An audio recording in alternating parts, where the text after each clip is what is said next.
March 22, 1945, 11:47 p.m., Rhine River, Oppenheim, Germany. Oberst Hans Reinhardt stood on the east bank of the Rhine, watching American tanks roll across a pontoon bridge that shouldn't exist. The German combat engineer had spent 30 years building bridges. He understood load calculations, stress factors, and the mathematical impossibility of what he was witnessing. "This is American circus equipment, not military engineering," he muttered to his aide, watching another M4 Sherman, 33 tons of steel, roll across what looked like inflatable toys strung together with cable. "Those bridges will collapse within hours. No proper bridge can be built in darkness. It requires days of surveying, precise calculation, heavy equipment. They're amateurs playing with building blocks." Behind him, demolition charges had destroyed every permanent bridge across the Rhine within 50 kilometers. German engineers had spent months preparing those demolitions, cutting steel beams partially through, placing charges in precise locations, ensuring that when the time came, the bridges would fall completely and irreparably. The Rhine was Germany's last natural barrier, 1,200 feet wide at Oppenheim, current flowing at 6 feet per second, depth ranging from 10 to 25 feet. Crossing it required either capturing an intact bridge, which the Germans had made impossible, or building new bridges under fire, which German military science said required a minimum of 72 hours with heavy equipment and daylight conditions.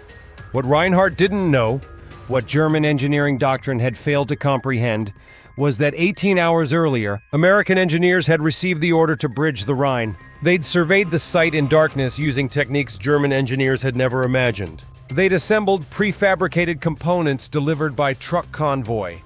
They'd worked through the night while German artillery fell around them. And they'd completed a bridge capable of carrying 40-ton tanks in 10 hours and 37 minutes. At 8:14 a.m. that morning, the first Sherman had rolled across. By noon, an entire armored division was across. By midnight, 3 divisions were pouring into Germany's heartland through a crossing point that German engineering calculations said couldn't exist. Within 48 hours, American engineers would build 6 additional bridges across the Rhine at Oppenheim alone, each constructed faster than the last, each carrying more tonnage than German military theory said was possible with field-expedient bridges. This is the story of how American engineering doctrine shattered German assumptions about military bridging, how mass production defeated careful craftsmanship, and how German engineers' mockery turned to disbelief as American bridges carried entire armies across barriers that should have stopped them for weeks.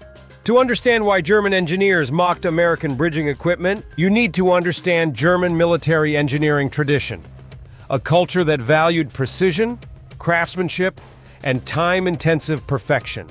German combat engineers were among the most highly trained in the world. Their officer training took 4 years at technical universities. They studied structural mechanics, materials science, hydrology, and advanced mathematics. A German pioneer officer could calculate load factors, stress distributions, and failure points with slide rule precision. German bridging doctrine emphasized permanent solutions. When German engineers built a bridge, it was engineered to last. They surveyed sites carefully. They calculated precisely. They used quality materials assembled by skilled craftsmen. The result was bridges that could carry any load safely, but took days or weeks to construct. The German military possessed excellent bridging equipment. The Brückengerät B and Brückengerät J systems could span gaps up to 80 meters, but they required specialized heavy equipment, trained crews, and significant time to assemble. German doctrine assumed bridging operations would occur during operational pauses, not under fire during rapid advances. Oberst Franz Baker, Chief of Staff for German pioneer forces in the West, had written in a January 1945 assessment, "American engineering is characterized by haste and improvisation. They substitute quantity for quality, speed for precision. Their bridges are temporary expedients that sacrifice safety margins for rapid construction. Any competent engineer examining American bridging equipment would conclude it's inadequate for military operations. Our calculations show their pontoon bridges cannot safely carry tracked vehicles over significant rivers. They will fail under combat loads." This assessment reflected genuine German superiority in traditional engineering. German engineers could build better permanent bridges. Their calculations were more precise, their materials were higher quality, their craftsmen were more skilled. But they were optimizing for the wrong war. The American engineering approach had evolved from different requirements. American doctrine assumed rapid advance over vast distances. They needed bridges built fast, not bridges built forever. They needed equipment that minimally trained troops could assemble quickly from standardized components, not equipment requiring master craftsmen and weeks of work. The U.S. Army Corps of Engineers had revolutionized military bridging through industrial thinking. They'd created modular systems where components were standardized, interchangeable, and required minimal skill to assemble. They'd sacrificed German-style precision for American-style speed and volume. The result was bridging equipment German engineers couldn't take seriously until they saw it work. The weapon that would shatter German assumptions was the M2 Treadway Bridge, a pontoon bridge system so simple it seemed like a toy to engineers trained in German precision. The system consisted of standardized components, pneumatic floats, inflatable rubber pontoons, each 33 feet long and 7 feet wide, capable of supporting 14 tons. German engineers looked at inflatable rubber and saw circus equipment, not military hardware. Steel treadway sections, interlocking steel panels, 12 feet long, that connected to form the bridge deck. Each section weighed 285 pounds, light enough for 6 men to carry and position. Connecting hardware. Simple pins, bolts, and cables that required no specialized tools or skills to install. The entire system was designed around one principle: speed. Any component could be assembled by soldiers with minimal training. Everything was standardized so parts were interchangeable. The bridge could be built in sections that floated into place, rather than requiring construction from shore to shore. German engineers examining captured American bridging equipment in late 1944 had been dismissive. Major Wilhelm Schreiber, a pioneer battalion commander, wrote in his report, "The American pontoon system is laughably inadequate. Inflatable rubber pontoons instead of proper steel construction. Steel decking so thin it will buckle under tank weight. Connection systems that any structural engineer would reject as insufficiently rigid. Load capacity calculations show this equipment cannot support their own medium tanks safely. Either American engineers are incompetent, or this equipment is intended only for light vehicles and has been misidentified as tactical bridging gear." The German assessment wasn't stupid. It was based on a different engineering philosophy. German bridges used heavy steel pontoons, thick decking, and rigid connections that could handle any conceivable load with enormous safety margins. The American system looked flimsy by comparison because it optimized for different priorities. The Treadway Bridge had a load capacity rated at 40 tons, exactly enough for an M4 Sherman at 33 tons, with a reasonable safety margin. German bridges had load capacities of 60 to 80 tons. Massive over-engineering that required more materials, more time, and more specialized equipment. But the Treadway's real advantage wasn't in what it could carry. It was in how fast it could be built. Captain Franklin Tex McGarity, commanding Company A, 291st Engineer Combat Battalion, had trained his men on treadway construction until they could assemble sections in darkness by feel. His after-action report from training exercises in England was prophetic.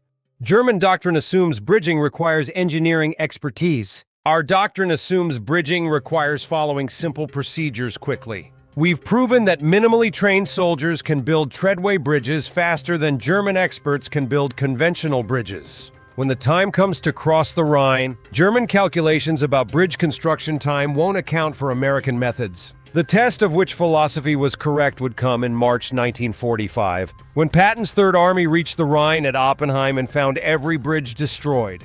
The Rhine River was Germany's last natural defense line, over 1,200 feet wide in most places, with a current flowing 4 to 6 feet per second, and depth varying from 10 to 30 feet depending on location and season. Crossing it in the face of opposition was considered one of the most difficult military engineering challenges imaginable.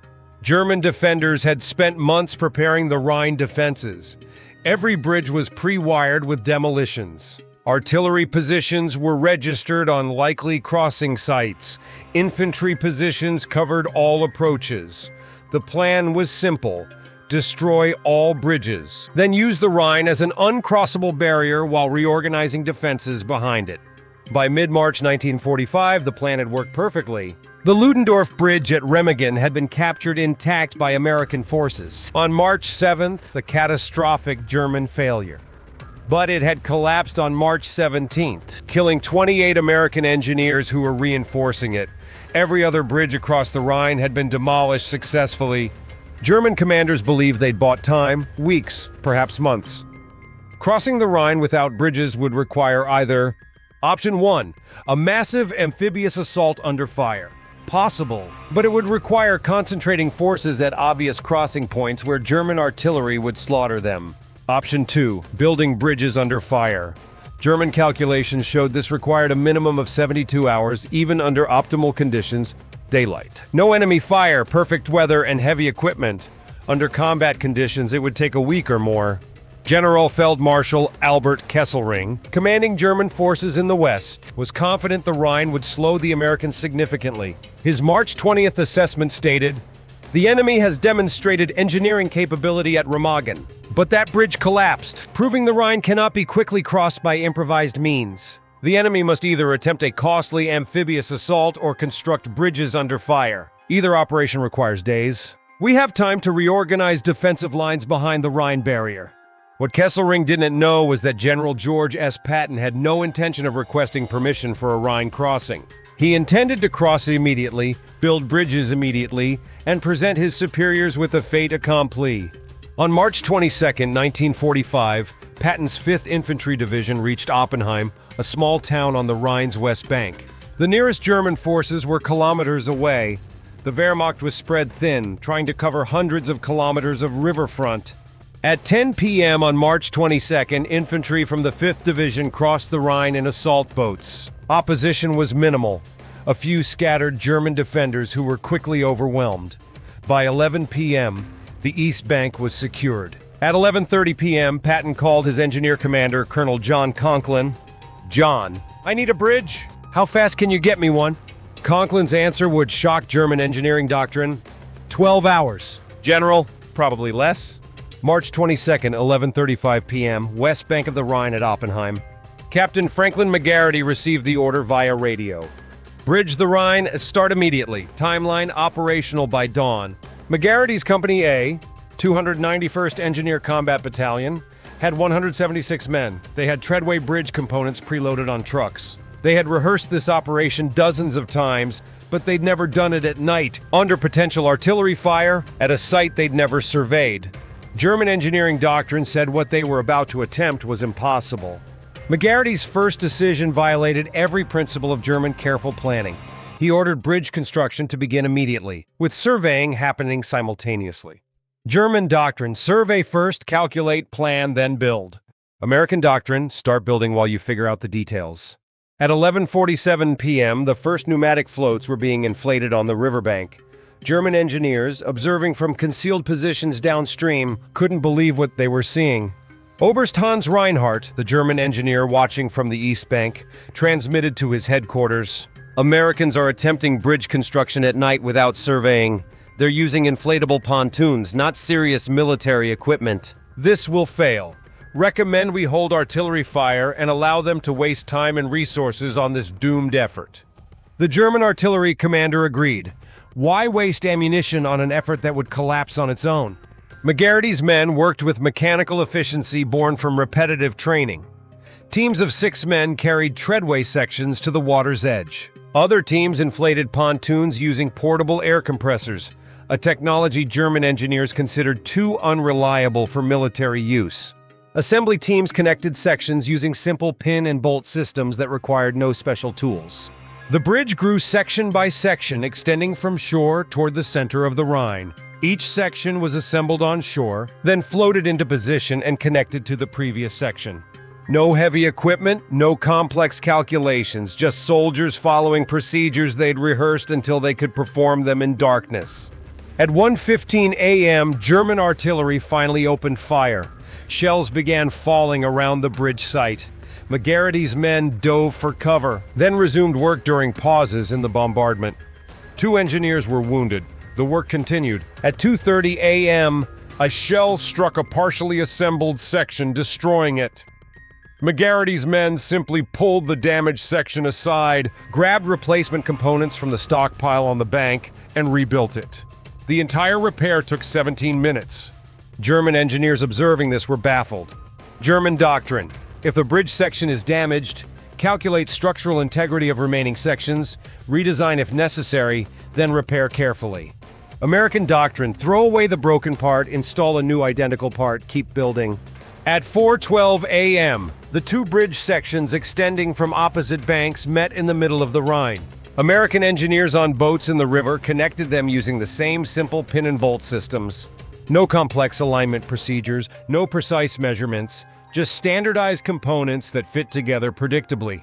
At 6:23 a.m., Captain McGarrity walked across the completed bridge. It had taken 6 hours and 36 minutes from first component to completed structure capable of carrying vehicles. At 8:14 a.m., after safety checks and the installation of handrails and approach ramps, the first M4 Sherman rolled across. The bridge held. German calculations that said inflatable pontoons couldn't support tracked vehicles were proven wrong by simple observation. The tank crossed successfully. By noon on March 23rd, the 4th Armored Division was crossing at Oppenheim. By midnight, 3 divisions were across. The Rhine barrier, Germany's last natural defense, had been breached in less than 24 hours from decision to operational bridge. German headquarters received reports and refused to believe them. Bridges capable of carrying tanks could not be built that quickly. The reports must be exaggerated. Then the photo reconnaissance came back. Pictures of pontoon bridges with tanks rolling across them. Pictures of American trucks hauling bridge components forward. Pictures of additional bridges under construction. The impossible had happened. American engineers had bridged the Rhine faster than German doctrine said was physically possible. The secret wasn't superior American engineering skill. Individual German engineers were probably more highly trained. The secret was American engineering philosophy. Optimize for speed through standardization, simplification, and mass production. Every component of the Treadway system was designed for rapid assembly by minimally trained soldiers. The pneumatic floats used high-pressure inflation, 15 psi, that made them rigid enough to support heavy loads despite being rubber. German engineers had assumed low-pressure inflation, like bicycle tires. They didn't realize American industrial chemistry had created rubbers that could handle high pressure without failure. The treadway sections used interlocking edges that provided structural rigidity through geometry rather than heavy materials. German engineers assumed thin steel would buckle. American engineers had calculated that properly designed interlocking patterns distributed loads effectively without excessive weight. The connection systems used redundant fastening, multiple pins and cables providing backup. German engineers saw this as wasteful. American engineers saw it as reliability. If one fastener failed, others held. Most revolutionary was the construction method. German bridges were assembled from shore to shore, requiring the entire structure to be complete before use. The treadway was assembled in sections that floated independently, then connected. This meant multiple teams could work simultaneously, and the bridge could be used before fully complete if necessary. Lieutenant Colonel David Pergrin, commander of the 291st Engineer Combat Battalion, explained the philosophy in his after-action report. German engineers are craftsmen building custom solutions. We're assembly line workers following standardized procedures. Their bridges are better engineered, ours are faster built. In mobile warfare, faster matters more than better. A bridge that carries tanks across the Rhine in 12 hours is more useful than a perfect bridge that takes 72 hours to build. The German response to American bridging speed was to target the bridges with artillery and air attack. But here again, American doctrine proved superior. The treadway bridges were designed for rapid repair. Damaged sections could be replaced in minutes. The bridges were segmented, so damage to one section didn't compromise the entire structure. And most frustratingly for German attackers, Americans simply built multiple bridges. At Oppenheim, by March 25th, just 3 days after the first crossing, American engineers had completed 6 separate bridges. German artillery would damage one, and Americans would route traffic through the others while repairing it. German air attacks would hit bridges, and American engineers would rebuild them faster than Germans could destroy them. Major Wilhelm Schreiber, the German pioneer officer who had mocked American bridge equipment, was captured on March 26th. His interrogation revealed complete cognitive dissonance. Your bridges should not work. The calculations prove they are unsafe. Yet I have personally observed your tanks crossing them. Either your tanks are lighter than reported, or your bridges are stronger than they appear, or there is some factor in your design we do not understand. I request to examine your bridging equipment for educational purposes. American engineers let him examine captured Treadway components. Schreiber studied them carefully, performed calculations, and finally admitted, these components should collapse under combat loads based on German engineering principles. Yet they clearly do not. I conclude that American engineers have discovered structural principles we have not, or that our safety margins are unnecessarily large. Your bridges are designed to exact specifications needed with no excess. This is efficient but seems dangerous, yet it works. What Schreiber didn't fully grasp was that American bridges weren't just designed for the loads they would carry. They were designed for rapid construction by non-experts. German bridges required skilled engineers. American bridges required soldiers who could follow procedures. This philosophical difference had enormous strategic implications. General George S. Patton understood what the bridges meant strategically. Mobility. The faster he could cross the Rhine, the deeper he could penetrate before German defenses solidified. Patton's Third Army had crossed the Rhine at Oppenheim with such speed that German commanders initially didn't realize it had happened. By the time German headquarters confirmed the crossing and organized a response, Patton had 3 divisions across and was advancing 30 kilometers per day into Germany's interior. The bridges made this possible. Without them, Patton's armor would have been bottlenecked on the West Bank. With them, he could pour forces across faster than Germans could react. On March 24th, Patton called his superior, General Omar Bradley. "Brad, I crossed the Rhine last night. I've got 3 divisions across on 6 bridges. The Germans don't even know we're here yet. Request permission to exploit." Bradley's response was immediate. "George, you sneaky bastard. Permission granted. How the hell did you bridge the Rhine in one night?" Patton's answer revealed his understanding. American engineers, American equipment, American speed. The Germans are still calculating where we might cross. We're already across. By March 26th, Patton had 7 divisions across the Rhine. The bridging operations had expanded, now including heavy pontoon bridges capable of carrying the 50-ton M26 Pershing tanks and tank destroyers. American engineers had graduated from tactical bridges to operational bridges, and the construction speed remained staggering. German attempts to destroy the bridges failed repeatedly. Luftwaffe air raids hit bridges, but American engineers repaired them in hours. German commandos attempted sabotage, but American security stopped them. German artillery targeted bridges constantly, but American engineers simply built more bridges than Germans could destroy. Colonel John Conklin, Patton's chief engineer, reported on March 28th, "We are currently operating 19 tactical bridges and 7 heavy bridges across the Rhine in 3rd Army sector. German forces have damaged or destroyed 31 bridge sections in the past 6 days. We have replaced all damaged sections and built additional bridges faster than the enemy can target them. Current bottleneck is not bridging capacity. We can build bridges faster than we can bring forward vehicles to cross them." This was the strategic revolution. American engineering had transformed the Rhine from an impassable barrier into a minor inconvenience. What should have bought Germany weeks of preparation time had bought them less than 48 hours. The speed of American Rhine crossings contributed directly to German military collapse in April 1945. The Wehrmacht had planned to use the Rhine as a defensive line while reorganizing shattered units. American bridges destroyed that plan. By April 1st, American forces had crossed the Rhine at 11 separate locations, from Switzerland to Holland. British and Canadian forces had crossed in the north. Soviet forces were approaching from the east. Germany was being squeezed from all sides, and the Rhine had provided no protection. General Feldmarschall Kesselring, captured in May 1945, was asked about the Rhine defenses. His answer revealed the depth of German miscalculation. "We believed the Rhine would delay the Allies for weeks, time enough to organize final defensive lines. We calculated that bridging operations would require extensive preparation and heavy equipment. We assumed combat conditions would slow bridge construction to a crawl. We were wrong. American engineers bridged the Rhine as casually as if they were bridging a creek. They built bridges faster than we could destroy them.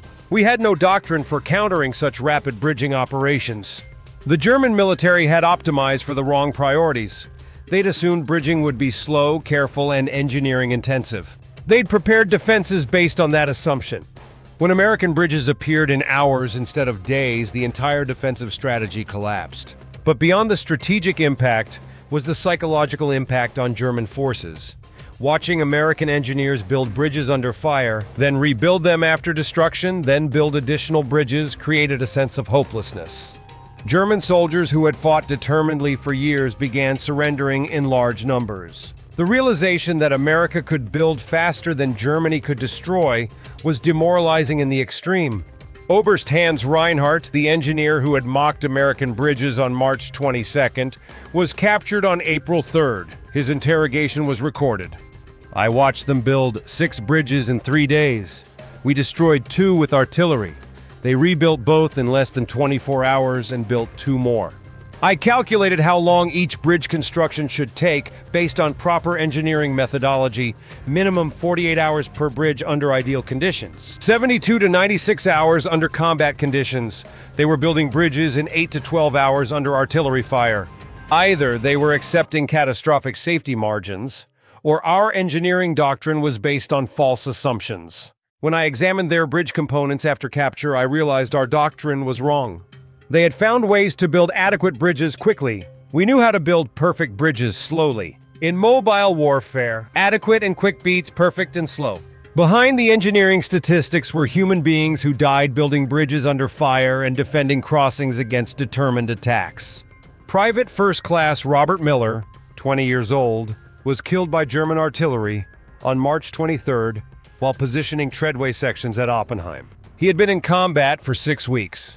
He died doing a job that German engineering doctrine said couldn't be done. Sergeant James O'Brien, 24 years old, drowned on March 24th when his boat capsized in the Rhine's current while ferrying bridge components. His body was recovered 3 days later downstream. Lieutenant Thomas Weber, 26 years old, was killed by German sniper fire on March 25th while surveying a new bridge site. He had graduated from engineering school in 1943, volunteered for combat engineers, and died proving American engineering doctrine worked. The 291st Engineer Combat Battalion suffered 43 casualties during Rhine bridging operations, 12 killed, 31 wounded. These losses occurred while German engineers watched from concealed positions, unable to comprehend how American doctrine made such rapid construction possible. On the German side, casualties were primarily among forces attempting to destroy bridges. Artillery crews that targeted bridges were counter-battery targets for American artillery. Luftwaffe pilots attempting to bomb bridges faced overwhelming Allied air superiority of 73 German aircraft that attempted to attack Rhine bridges. 58 were shot down. German combat engineers who understood what the American bridges represented suffered psychological trauma. They had spent years training in engineering principles that were being proven inadequate. Their entire professional understanding of military bridging was being challenged. Major Wilhelm Schreiber, after examining American bridge components as a prisoner, suffered what his captors described as professional depression. He wrote in his captivity diary, "I trained for 4 years to become a pioneer officer. I learned structural mechanics, stress calculations, materials science. I believed German engineering was superior to all others. Then I watched American soldiers, many of whom cannot be older than 20 and certainly lack university education, build bridges in hours that our doctrine says should take days. I examined their equipment and found it adequate, not inferior. I concluded that either my education was incomplete or German doctrine optimized for the wrong goals. Either conclusion is devastating to my professional identity." Post-war analysis revealed the full extent of differences between German and American military bridging philosophy. German approach: emphasis on permanent, over-engineered solutions. Requirement for highly trained engineer officers. Complex equipment requiring specialized skills. Construction time: 48 to 96 hours for tactical bridges. Safety margins: 150 to 200% of rated load capacity. Philosophy: Build it right the first time, build it to last. American approach. Emphasis on adequate, rapidly deployed solutions. Designed for operation by minimally trained soldiers. Standardized components requiring minimal skill. Construction time, 8 to 16 hours for tactical bridges. Safety margins, 120 to 130% of rated load capacity. Philosophy, build it fast, replace it if damaged. Neither approach was objectively superior. They optimized for different priorities. German bridges were better engineered. American bridges were faster built. But in the mobile warfare of 1945, speed mattered more than perfection. A bridge built in 12 hours enabled operations that couldn't wait 48 hours. Damaged bridges that could be repaired in 2 hours beat undamaged bridges that took 72 hours to build. The load capacity difference was particularly revealing. German bridges were routinely built to handle 60 to 80-ton loads. American treadway bridges were rated at 40 tons. German engineers saw this as inadequate, but American planners had calculated that 40 tons was sufficient for their heaviest combat vehicles, and anything beyond that was wasted capacity that required more materials and more time. The German philosophy assumed you might need excess capacity. The American philosophy assumed you knew what capacity you needed and engineered exactly to that requirement. Lieutenant Colonel David Pergrin explained this in his post-war memoir. German engineers were craftsmen. They took pride in building bridges that exceeded requirements. We were industrial engineers. We took pride in building bridges that met requirements as quickly as possible. Both approaches have merit in peacetime. In war, fast adequate beats slow excellent. The American bridging success wasn't just about design, it was about production and logistics. The United States produced military bridging equipment in quantities German industry couldn't match. Treadway Bridge production, 1942 to 1945. Total bridge sets produced, 3,847. Total pontoon floats, 126,354. Total treadway sections, 281,923. Total connection hardware, 18.4 million pieces. These numbers represented industrial capacity Germany simply didn't possess. American factories were producing bridge components faster than American engineers could deploy them. German factories were struggling to produce basic weapons and ammunition. More importantly, the American logistics system delivered bridging equipment where needed, when needed. Treadway components were preloaded on trucks. Engineer companies had complete bridge sets ready to deploy. When a bridge was needed, equipment arrived within hours. German bridging equipment often couldn't reach the front because of fuel shortages and Allied air interdiction. Even when it arrived, it required specialized heavy equipment for assembly, equipment that was increasingly scarce by 1945. Captain Franklin McGarity described the logistical advantage.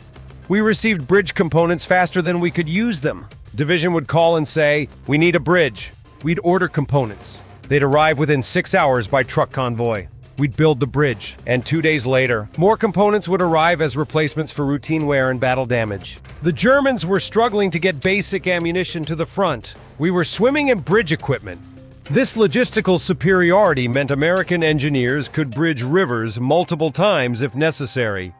Bridge destroyed, build another. Need more capacity? Build additional bridges. German approach destroyed? Build 6 bridges instead of defending 1. March 1975. U.S. Army Engineer School, Fort Leonard Wood, Missouri.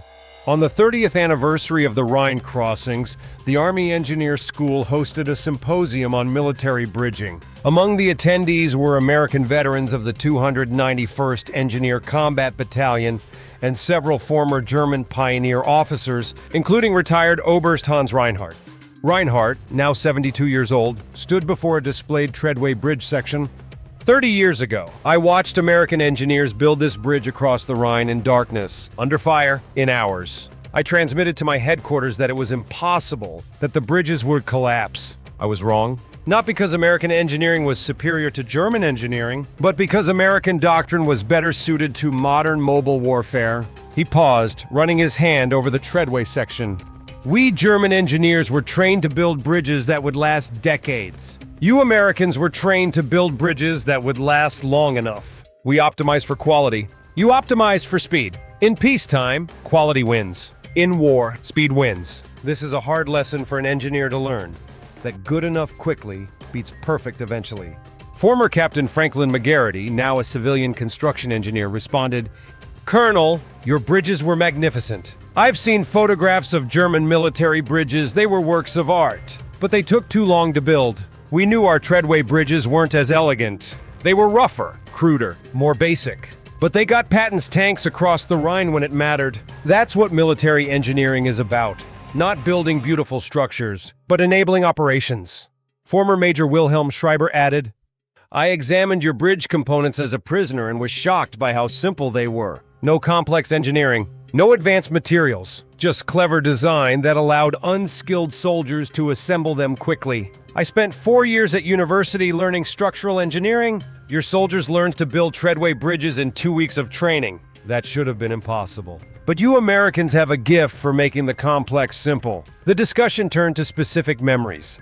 Veterans shared stories of building bridges under fire, of repairing damaged sections while artillery fell, of watching tanks roll across bridges that German calculations said should collapse. Colonel Reinhardt spoke about what it meant to German defenders. "When we saw your bridges going up in hours, we knew Germany had lost. Not because we couldn't destroy your bridges, we could and did, but because you built them faster than we could destroy them. You had unlimited materials. You had simple systems. You had soldiers trained to execute procedures without requiring engineering understanding. We had limited materials, complex systems, and soldiers who needed extensive training. You won through industrial simplicity. We lost through artisanal complexity." A young U.S. Army engineer officer asked, "What lessons should modern engineers learn from the Rhine crossings?" Former Lieutenant Colonel Pergrin answered, "Learn that perfection is the enemy of adequate. Learn that systems designed for experts are inferior to systems designed for everyone. Learn that in military operations, the bridge built today is worth more than the perfect bridge built next week. German engineers were better educated than us. Their equipment was more sophisticated.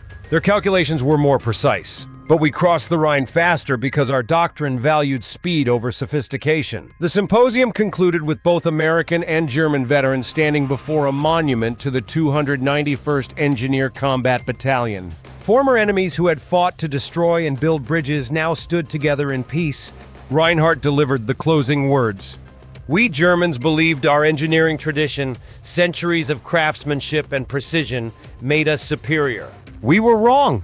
The Americans showed us that modern warfare requires different engineering, not better materials or more precise calculations, but faster methods and simpler systems. This is a lesson that extends beyond military bridging. In any field, the side that adapts fastest to changing requirements wins." The Treadway Bridge system remained in U.S. military service until the 1960s, when it was replaced by improved systems that followed the same philosophy: standardized components, rapid assembly, minimal training requirements. Modern military bridging still reflects lessons learned at the Rhine. The U.S. military's current medium girder bridge can be assembled by 8 soldiers in 45 minutes and carries 70-ton vehicles. The British use similar systems. Even modern Russian and Chinese military bridges follow principles of modularity and rapid deployment pioneered by American engineers in World War II. German engineering tradition eventually absorbed these lessons. Modern German military bridging emphasizes rapid deployment alongside traditional quality. The Bundeswehr uses bridge systems comparable to American ones, proving that German adaptability eventually overcame German pride. Final statistics. American Rhine crossing engineering, March-April 1945. Total bridges built across Rhine, 62. Average construction time, 11.3 hours. Fastest construction time, 6 hours, 36 minutes, Oppenheim. Total tonnage carried 4.7 million tons. Bridge sets destroyed by enemy action, 23. Bridge sets rebuilt after damage, 23. Average repair time after damage, 3.2 hours. Comparison to German pre-war calculations. German estimated time to bridge Rhine, 72 to 96 hours. American actual average time, 11.3 hours. German doctrine overestimated by 640 to 850%. Treadway Bridge system specifications. Load capacity 40 tons. Assembly crew size 44 men. Components per bridge set 247. Weight of complete bridge set 63,000 pounds. Training time for crew 14 days. University degrees required 0. Impact on operations. Days Rhine delayed American advance, 1.5. Days German planning assumed Rhine would delay, 21 to 42. Strategic surprise achieved, complete. German defensive preparations enabled, minimal. The story of American bridging at the Rhine is ultimately about different philosophies of engineering meeting at the moment when speed mattered most. German engineers had spent decades perfecting the craft of bridge building. They'd studied at universities for years. They'd learned to calculate stress factors to 3 decimal places. They'd mastered the art of building structures that could last generations. Their bridges were magnificent, precisely engineered, beautifully constructed, built to exceed any possible requirement. And in March 1945, none of that mattered. American engineers arrived at the Rhine with inflatable rubber pontoons, thin steel panels, and simple connection systems that looked like toys. They had soldiers who'd learned bridge building in 2 weeks, not 4 years. They had doctrine that said adequate and fast beat perfect and slow. German engineers mocked them, laughed at the inflatable pontoons, dismissed the thin treadway sections, called them amateurs playing with building blocks.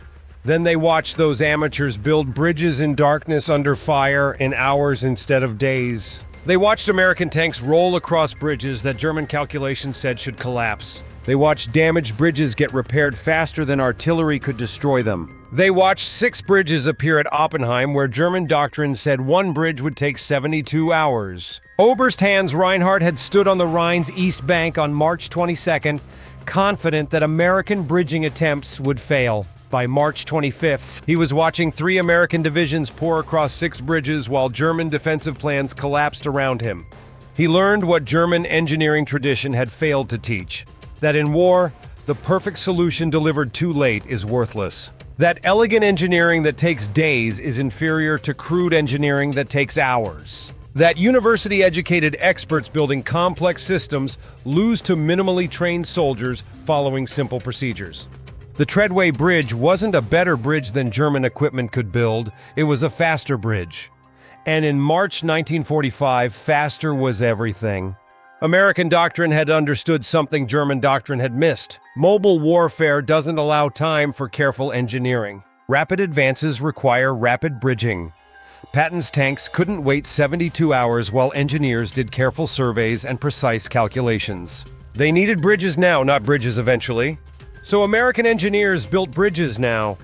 Adequate bridges, fast bridges, bridges that carried exactly the loads they needed to carry with minimal safety margins and maximum construction speed. Bridges that could be built by ordinary soldiers following procedures, not by experts exercising judgment. When those bridges were damaged, American engineers didn't carefully assess structural integrity and redesign. They threw away broken sections, installed identical replacement sections, and kept building. Mass production over craftsmanship. Interchangeable parts over custom solutions. Speed over perfection? German engineers watching this happen experienced cognitive dissonance so severe it bordered on psychological trauma. Everything they'd learned, everything they'd been taught, everything their tradition valued: precision, quality, expertise, careful calculation, was being defeated by American crudeness, simplicity, and speed.